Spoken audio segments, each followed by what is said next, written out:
আপনারা যদি কেউ কক্সবাজার ভ্রমণে যেয়ে থাকেন তাহলে হয়তো এই ঝিনুকটার সাথে আপনাদের দেখাশোনা হয়তো হয়েছে।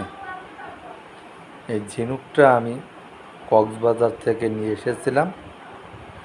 আমি কক্সবাজার গিয়েছিলাম 27/10/15 সালে। আমি ভ্রমণে গেছিলাম। আচ্ছা, সেখান থেকে এই ঝিনুকটা আমি খোদাই করে নাম লিখে নিয়ে এসেছিলাম। ঝিনুকটা খুব সুন্দর, আপনারা দেখেন, খুব সুন্দর। আপনারা যদি কেউ কক্সবাজার যেতে চান এরকম একটা ঝিনুক হয়তো আপনারা আনতে পারেন।